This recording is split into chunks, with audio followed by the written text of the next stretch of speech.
Olá pessoal, tudo bem? Então vamos continuando a nossa série, mais um capítulo da nossa série Perguntas e Respostas, tá bom? Vamos lá então, roda a vinheta.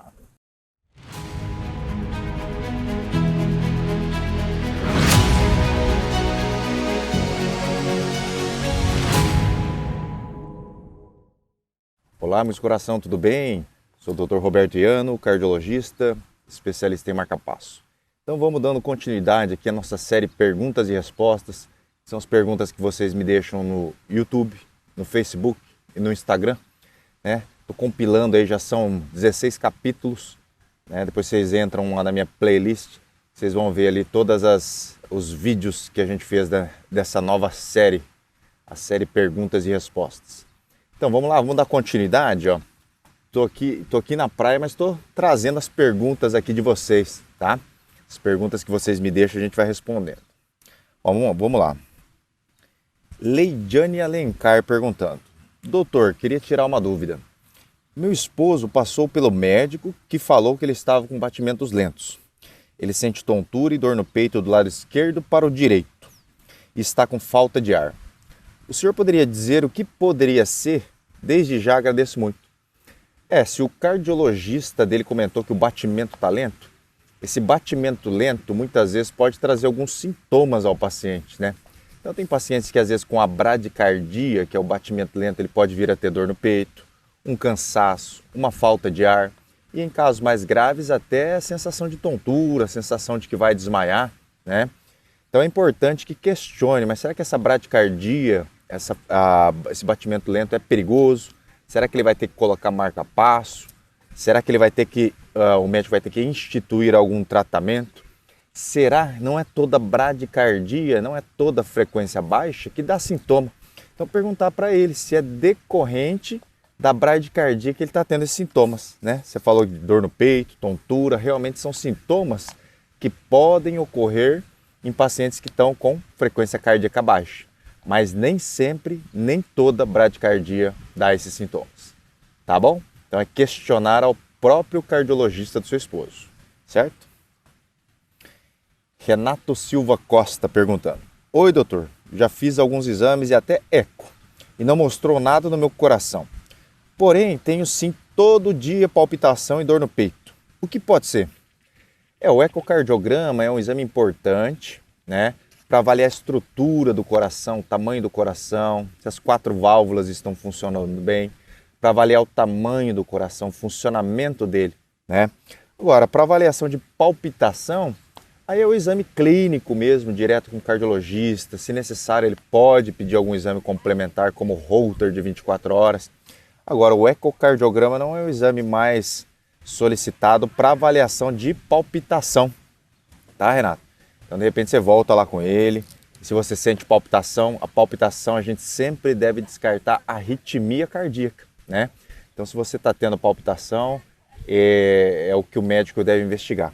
E se essa palpitação ela vem acompanhada de sensação de tontura, sensação de que vai desmaiar, aí sim pode ser uma palpitação mais perigosa, tá? Então, retorne ao cardiologista para ele poder te orientar quanto a isso, tá bom? Bom, vamos lá. Bela Costa perguntando: Doutor, tenho hérnia de coluna cervical e lombar. Corro o risco de ter um infarto? Bom, Bela, decorrente a hérnia não, né? Não tem nenhuma correlação com o risco de ter infarto. Acontece que quem tem hérnia e sente muita dor, em alguns casos começa a fazer uso crônico de anti-inflamatórios, né? Então, o anti-inflamatório, sim, quando utilizado de forma crônica, pode aumentar o risco de ter infarto no futuro, tá? Então, se você tem essa hérnia e você está tratando com algum medicamento, algum anti-inflamatório, né, como diclofenaco, ibuprofeno, nimesulida, enfim, você deve tomar por alguns dias e não deve fazer uso contínuo, tá? Hoje em dia, para tratamentos da hérnia cervical e lombar, existem tratamentos desde fisioterapia, osteopatia, então e por fim até a cirurgia, né?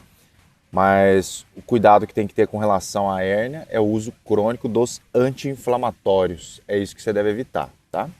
Bom, vamos lá. Luzia Gama perguntando: Não posso tomar enalapril, me dá uma tosse tão terrível que chega a dar falta de ar até para respirar.